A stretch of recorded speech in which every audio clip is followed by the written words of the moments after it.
우리는 부활 이후를 살아가는 승리의 성도들입니다. 예배당 뒤쪽에 있는 십자가를 보십시오. 이제 주님이 걸려 계시지 않고 주님이 살아나셔서 승리하셨습니다. 우리는 승리로운 부활을 믿는 그런 주의 제자들이고 주의 군병들입니다. 날마다 이제 2015년 부활절 이후로 승리하시는 강한 군사들 되시기를 주님 이름으로 축복드립니다. 부활절이 원래는 초대교회 성도들에게는 부활절이 없었습니다. 왜냐하면 이 주일이 날마다 부활절이기 때문에 그렇습니다. 주님께서 6월절 어린 양으로 죽으시고 그것이 금요일 오전 오후였는데 오후에 묻히셨다가 토요일 안식을 지나고 안식 후 첫날 주일 새벽에 죽음 권세 깨뜨리시고 부활하셨습니다. 그래서 그것이 주의 날, 즉 안식일의 주인 되시는 주님의 날이 되셨기 때문에 날마다 모일 때마다 부활절이었습니다. 그런데 이제 예수님의 부활을 실제로 경험했던 그 눈의 목격자들, 몸의 목격자들이 나이가 많아 죽기 시작합니다. 그리고 복음이 또 다른 곳으로 번져나가기 시작합니다. 그래서 주님의 부활을 이제 절기로 지켜야 되겠다 하는 필요가 생기게 되었던 것이지요. 그래서 6월절 어린 양이 되셨으니까 유대인들이 지키는 6월절의 절기를 따라서 부활절을 지켰습니다. 그러다 이렇게 해서는 안 되겠다 해서 우리 이 기독교의 부활절이 만들어졌는데 그것이 AD 325년 니케아 회의라는 회의에서 결정이 되었어요. 그런데 부활절은 성탄절처럼 몇 월 며칠이다 이렇게 되지 않고 연도마다 3월 말이 되었다가 4월 초가 되었다가 어떤 때는 3월 중순이 되었다가 막 그럽니다. 왜 그러냐 하면은요, 어떻게 결정되게 되었냐면은 춘분이 지나고 만월이 온 다음에 그 다음 주일을 부활주일로 정하기로 한 것입니다. 시간적으로 볼 때 음력 날짜를 따져서 춘분이 지나고 그리고 보름달이 한번 떠오른 다음에 주일을 부활절로 했기 때문에 올해는 4월 5일 오늘이 부활절이 되게 된 것입니다. 자, 오늘 우리가 공부하려고 하는 이 빌립보서 2장 5절부터 11절까지의 말씀은 우리 예수님의 부활을 중심으로 부활하신 예수님이 어떤 과정을 거쳐서 부활하게 되셨는가, 그리고 부활하신 예수님께서 가지신 권세는 어떤 것인가를 기록하고 있는데, 우리가 오늘 부활절날 이 부활의 의미를 우리 마음속에 잘 생겨서 주님께서 부활로 승리하신 다음에 얻은 권세는 바로 저와 여러분의 권세인데, 이 권세를 제대로 누리는 비결을 배우시는 복된 아침이 되시기를 주님 이름으로 축복드립니다. 자, 예수님의 이야기는 얘기할 때 5가지가 꼭 있어야지 됩니다. 예수님 이야기를 이 독일 말로는 하일스게시크테, 그래가지고서 거룩한 이야기, 이것은 구속사의 이야기를 이야기하는데, 이 구속사, 우리를 건져주신 역사의 이야기 중에 하나라도 빠지면 안 됩니다. 저를 한 번만 따라해 주십니다. 성육신, 십자가, 부활, 승천, 재림. 우리가 사도신경으로 신앙을 고백할 때마다 예수님에 대해서 외우는 그 모든 사실이 이 5가지에 들어있습니다. 그러니까 어느 것 하나도 하나만 떼놓고 묵상할 수 없다는 거예요. 나는 십자가 그런 거는 싫고요, 부활의 영광만 좋아요, 그럴 수는 없다는 것입니다. 왜냐하면 예수님께서 이 땅에 우리의 죄를 담당하시기 위해서 하늘의 영광을 버리고 이 땅에 인간의 몸을 입고 육신이 되셔서 오신 성육신이 없었다면 십자가를 지실 일이 없었을 것이고, 십자가를 지시지 않았다면 부활로 승리할 수 없었을 것이고, 부활로 승리하지 못했더라면 하늘나라의 승천, 거룩한 그 입성을 못하셨을 것이고, 하늘나라에 올라가시지 못했더라면 우리를 건지러 다시 오실 일이 없기 때문에 그렇습니다. 그래서 예수님의 이야기에 이 캐리그마라고 얘기하는 5가지의 요소 중에 하나도 빠지면 안 되는데, 오늘 우리가 묵상하는 이 부활은 예수님의 거룩한 구속의 역사에 아주 클라이막스, 정점을 이루는 위대한 사건입니다. 그러나 이 사실을 알기 위해서는 반드시 성육신과 십자가에 대해서 알아야 된다는 것이지요. 아주 짧은 편지글에 사도 바울은 빌립보 교회에 보내는 편지에서 이 사실을 아주 극명하게 우리에게 가르쳐주고 계십니다. 오늘 본문 빌립보서 2장 5절부터 7절까지를 먼저 우리 받들어서 읽겠습니다. 너희 안에 이 마음을 품으라. 곧 그리스도 예수의 마음이니 그는 근본 하나님의 본체시나 하나님과 동등됨을 취할 것으로 여기지 아니하시고 오히려 자기를 비워 종의 형체를 가지사 사람들과 같이 되셨고. 아멘. 이것이 바로 성육신의 이야기입니다. 예수님은 하나님과 본질적으로 동일하신 분입니다. 그 본질, substance에 있어서 전혀 차이가 없는 동일하신 분이시라는 것입니다. 요한복음 1장 1절에서는 태초에 말씀이 계시니라. 그 말씀이 하나님과 함께 계셨으니 곧 그 말씀이 하나님이시니라. 이렇게 말씀하고 계세요.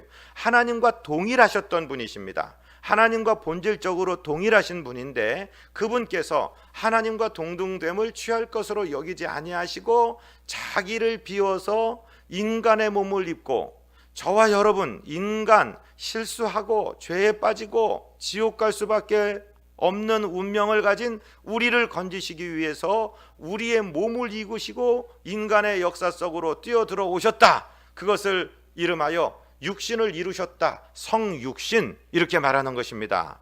오늘 주보에 요한복음 1장 14절이 기록되었습니다. 우리 같이 읽습니다. 말씀이 육신이 되어 우리 가운데 거하심에 우리가 그의 영광을 보니 아버지의 독생자의 영광이요 은혜와 진리가 충만하더라. 말씀, 하나님과 동일하신 말씀이셨던 이분이 육신을 입고 우리 가운데 거하셨다. 이것이 성육신을 말하는 것입니다. 그 다음에 이분은 육신을 이루신 다음에 당신의 몸을 십자가에 온전히 못 박아 죽이심으로 저와 여러분의 죄를 담당하십니다. 오늘 본문 빌립보서 2장 8절을 우리 같이 읽습니다. 사람의 모양으로 나타나사 자기를 낮추시고 죽기까지 복종하셨으니 곧 십자가에 죽으심이라. 아멘. 죽기까지, 십자가 지시기까지 복종하셨다.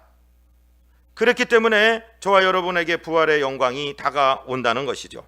우리 주님께서 십자가상에서 7마디의 말씀을 남기셨는데 그 중에 핵심이 되는 기도가 이런 기도입니다. 마태복음 27장 46절을 우리 같이 읽습니다. 제9시쯤에 예수께서 크게 소리 질러 이르시되 엘리 엘리 라마 사박다니 하시니 이는 곧 나의 하나님 나의 하나님 어찌하여 나를 버리셨나이까 하는 뜻이라. 주님께서 이 십자가에서 저와 여러분의 죄를 짊어지시고 죄수의 몸이 되었어요. 희생양이 되셨어요. 더 이상 하나님의 아들로서가 아니라 저와 여러분의 죄를 다 뒤집어 쓰시고 감당하신 그 희생 제물이 되셔서 아버지께까지 버림받으시면서 나의 하나님 나의 하나님 어찌하여 나를 버리십니까? 라고 절규하시면서 저와 여러분의 죄를 없애주시고 그 머리에 쓰신 가시면류관으로 그곳에서 흐르는 그 보혈로 말미암아 우리 사상의 죄를 없애주시고 손과 발에 박힌 못으로 우리 손과 발의 죄악을 씻어주시며 거기서 흐르는 보혈로 우리를 정케하여 주시고 가슴에 박힌 창으로 말미암아 우리 마음의 모든 증오와 원한과 모든 불평과 모든 쓴뿌리들을 주님의 보혈로 씻어주시는 거룩한 그 대속의 역사가, 구속의 역사가, 죄 씻음의 역사가 십자가에서 일어났습니다. 그리고 하나님의 뜻을 온전하게 이루셨습니다. 여기까지가 성육신과 십자가입니다. 성육신과 십자가가 있었기 때문에 저와 여러분에게 부활이 있었던 것입니다. 자, 9절 말씀을 같이 읽습니다. 본문 9절입니다. 이러므로 하나님이 그를 지극히 높여 모든 이름에 뛰어난 이름을 주사. 아멘. 이러므로 이게 무슨 말일까요?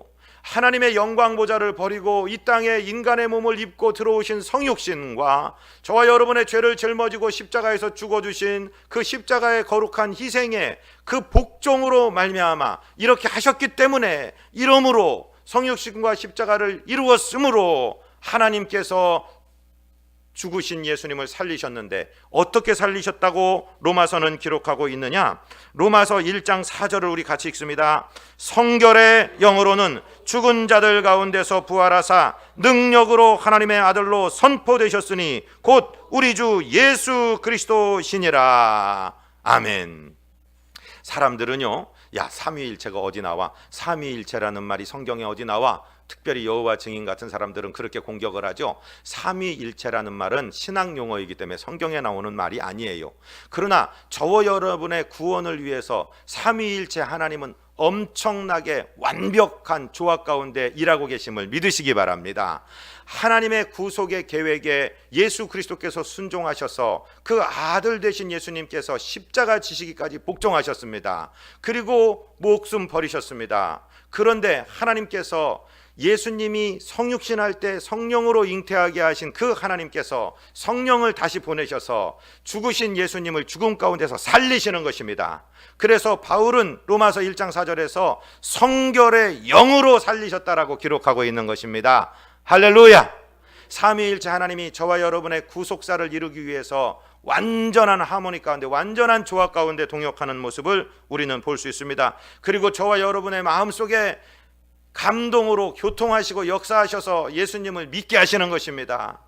여러분, 죽었던 사람이 사흘 만에 살아난다는 것을 믿으라니 세상 사람들은 믿을 수 없습니다. 이것은 하나님의 은혜를 받은 사람만이 믿겨지는 것입니다. 할렐루야! 이 사실을 믿으신다면 하나님의 큰 은혜를 받으신 줄로 믿으시기를 바랍니다. 하나님이 은혜를 주셨기 때문에 부활을 믿게 된 것입니다. 그렇게 십자가에 순종하셨기 때문에 하나님께서 지극히 높이셨습니다. 인류의 역사 가운데 죽었다 살아난 사람이 어디 있어요? 물론 성경에 있어요. 회당장 야이로의 딸도 죽었다가 살아났고 나사로도 죽은 지 나흘 만에 살아났습니다. 그런데 그 사람들은 다 다시 죽었습니다. 그러나 우리 구주 예수 그리스도께서는 죽음을 깨뜨리고 살아나셔서 지금도 죽지 아니하시고 살아계시고 하늘 보좌 우편에서 저와 여러분을 위해서 기도하고 계시고 마지막 날 저와 여러분을 건지러 다시 오실 줄로 믿으시기 바랍니다. 그러니까 지극히 높아지신 거예요.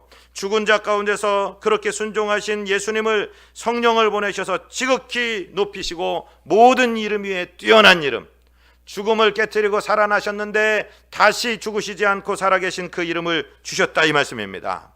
그 다음에 그것으로 끝난 게 아니에요. 부활하신 예수님께는 엄청난 권세가 오게 되었는데 본문 10절 말씀을 같이 읽습니다. 하늘에 있는 자들과 땅에 있는 자들과 땅 아래에 있는 자들로 모든 무릎을 예수의 이름에 꿇게 하시고.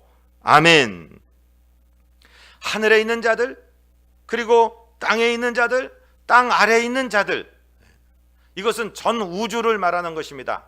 피할 곳이 없는 모든 공간에 사는 모든 생물들, 모든 존재들의 무릎이 주님 이름 앞에 꿇혀지게 될 것이라는 것이죠. 모든 왕의 왕은 예수 그리스도십니다.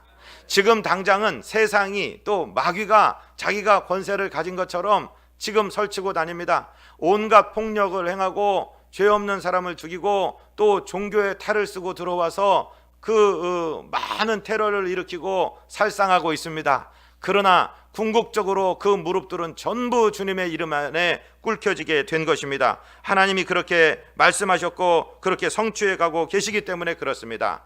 부활하신 다음에 예수님은 제자들에게 나타나셔서 선교의 명령을 주십니다. 특별히 마태복음의 끝장 28장 맨 끝부분에 보면은 28장 18절에 이렇게 주님이 말씀하십니다. 같이 읽습니다. 예수께서 나와 말씀하여 이르시되 하늘과 땅의 모든 권세를 내게 주셨으니. 원래부터 모든 권세는 예수님 것이었습니다. 그런데 인간, 예수님의 창조물이고 사랑의 대상인 이 인간들의 범죄로 말미암아 사단에게 그 빌미를 내어주게 되고 공중의 권세 잡은 자로서 그것들이 일하게 되었는데, 주님께서 다 이루었다라고 십자가에서 말씀하시는 순간에 하나님의 언약의 예언의 말씀, 즉 뱀과 여자의 후손 사이의 원수관계에서 그 뱀은 여자의 후손의 발꿈치를 상하게 할 것이요 그리고 그는 네 머리를 상하게 할 것이라는 하나님의 예언을 따라서 예수님이 다 이루었다라고 말씀하시고 운명하신 순간에 우리의 원수대적 사단의 머리통이 부서진 줄로 믿으시기를 바랍니다. 그래서 명실공히 주님은 하늘과 땅의 모든 권세를 부활하신 다음에 얻으셨습니다. 그 주님이 저와 여러분과 함께 하신다는 사실을 믿게 되시기를 바랍니다. 그래서 부활의 성도들은요, 믿음으로 승리하면서 살아야 돼요. 세상에 져서는 안 되고 죄에 져서는 안 되고 날마다 승리하는 삶을 살아야 될 줄로 믿습니다. 궁극적으로 승리하셨기 때문에 그렇습니다. 오늘 본문 11절 말씀을 같이 읽습니다. 모든 입으로 예수 그리스도를 주라 시인하여 하나님 아버지께 영광을 돌리게 하셨느니라.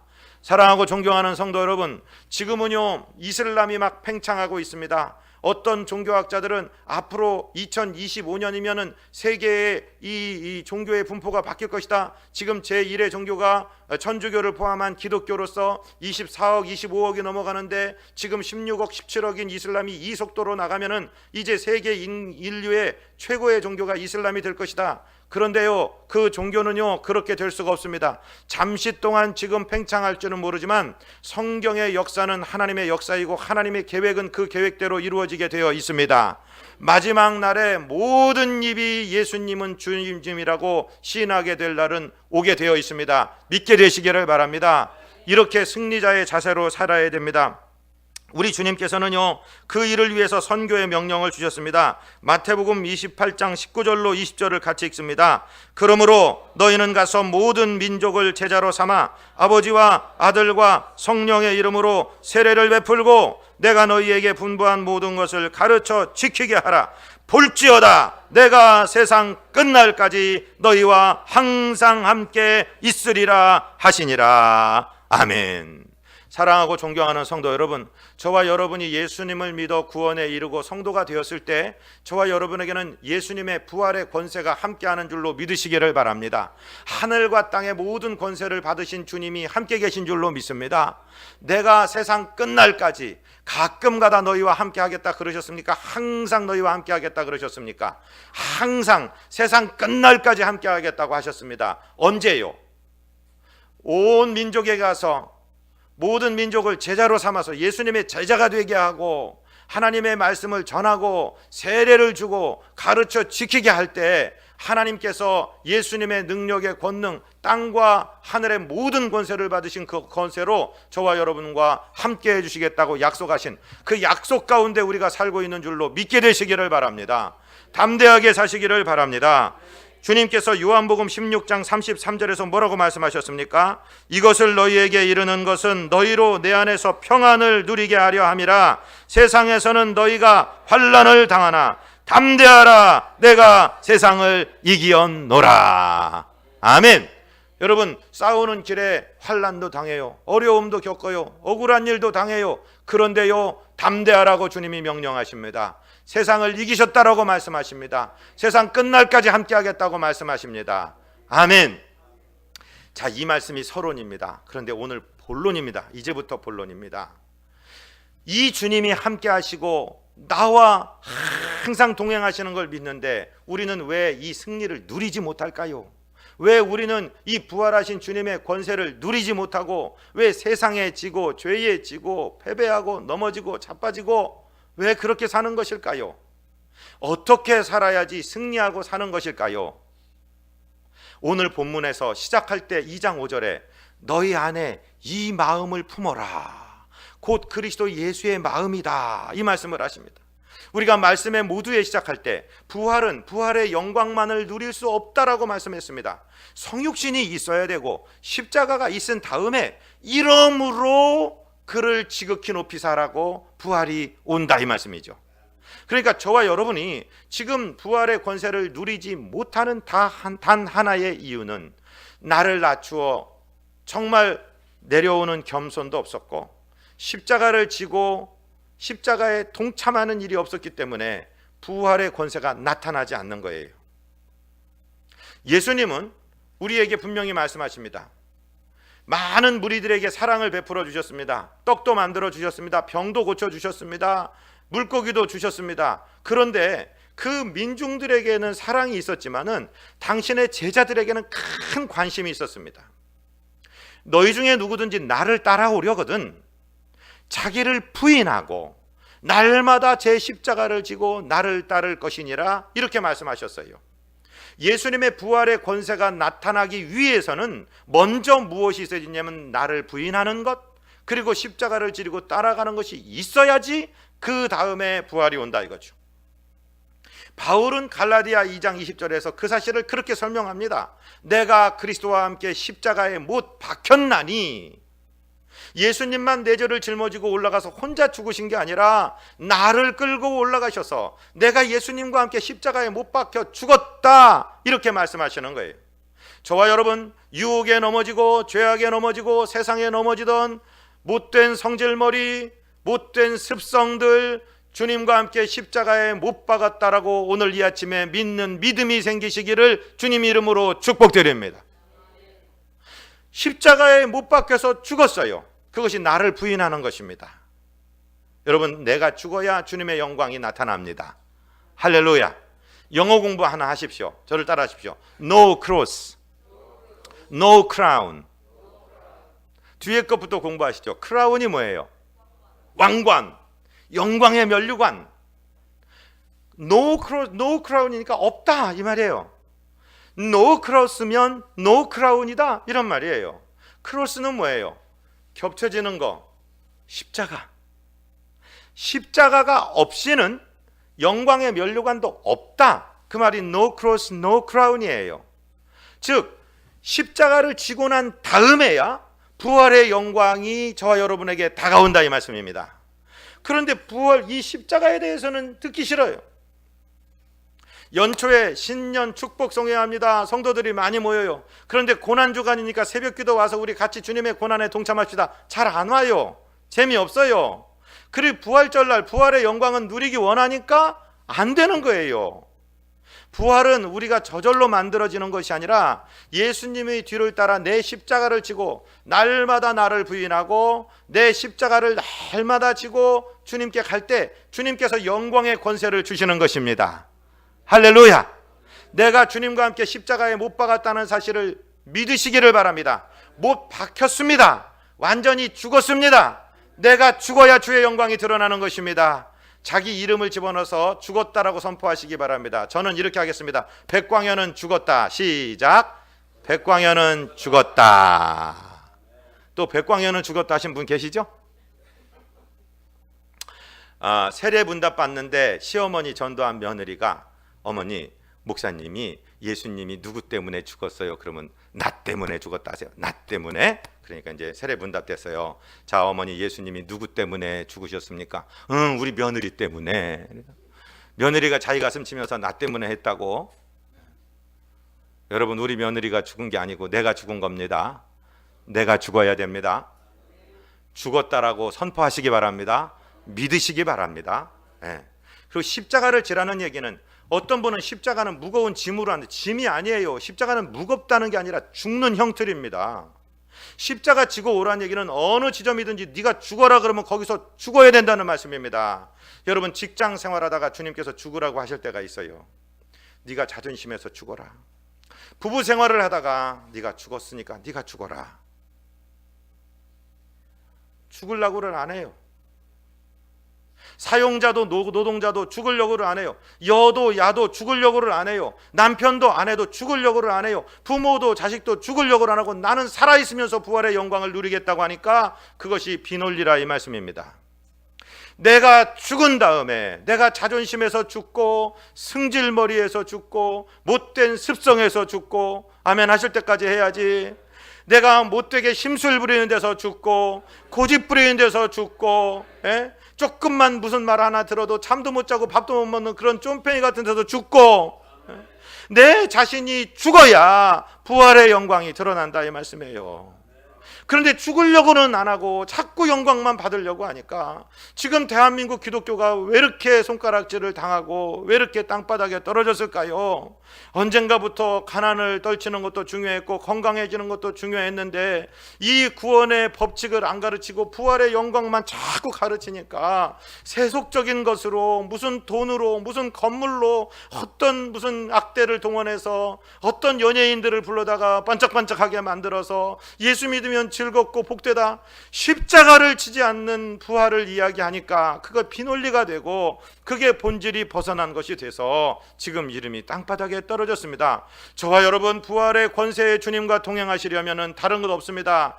권세와 영광은 우리께 아니라 하나님께서 주시는 것입니다. 저와 여러분이 가져야 될 것은 성육신의 자세로 내려오셔야 되는 것이고 십자가의 자세로 죽어야 되는 것이고 온전히 죽고 나면 부활의 영광이 드러나기 시작합니다. 사랑하고 존경하는 성도 여러분, 저와 여러분은 카멜레온은 아닙니다. 카멜레온은요, 보호색으로 주변 색깔에 따라서 자기 색깔을 바꾸고 살아갑니다. 그런데는요, 하나님의 도움이 임하지 않습니다. 저와 여러분은 나비입니다. 이제 완전히 변태가 되었습니다. 이제는 우리가 다시 번데기나 애벌레로 돌아갈 수가 없습니다. 우리는 보호색에 따라서 주변 색에 따라서 색깔을 바꾸는 그런 카멜레온이 아니라 나비로 살아야 됩니다. 십자가 짓고 온전히 죽어야 됩니다. 번데기가 온전히 죽어야 거기서 나비가 날아가지 않습니까? 사랑하고 존경하는 성도 여러분, 부활의 권세를 누리는 2015년 봄이 되시기를 바랍니다. 그러기 위해서는 죽어야 됩니다. 저와 여러분이 가정에서 죽기로 결단하십시오. 교회에서 죽기로 결단하십시오. 겸손해지십시오. 죽었다라고 선포하십시오. 주님의 십자가를 의지하십시오. 저는 요새 요새 인사하는데요, 좀 바뀌었어요. 옛날에는 그냥 이렇게 인사했는데요, 지금 그렇게 안 하고요. 제가 시범을 좀 보여드려야 되겠습니다. 이렇게 앞에다가 손을 모으고 하면 꼭 연습한 것 같고 어디서 뭐 배워갖고 하는 것 같잖아요. 그래서 이 동네 사람들, 이 충청도 사람들은요, 이 허벅지에다 손을 얹고 그냥 이렇게 바보같이 하십시오. 좀 머슴같이 하십시오. 한번 따라해보기라도 하십시오. 숙이십시오. 죽으십시오.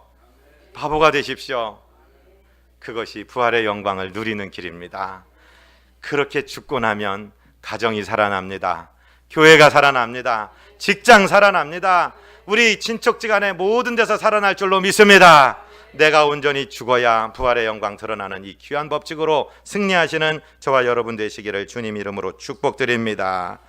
하나님 우리 아버지, 이제 2015년 부활절 온전히 죽고 십자가를 통과한 다음에 드디어 부활의 영광이 오는 것을 깨달았습니다. 주님, 죽게 하여 주시옵소서. 온전히 십자가 지게 하여 주시옵소서. 우리의 그릇되고 오만한 자아가 죽고 주의 영광이 드러나게 하여 주옵소서. 그리하여 주님을 따르는 승리자들이 우리 모두 되도록 우리를 경성하여 주옵소서.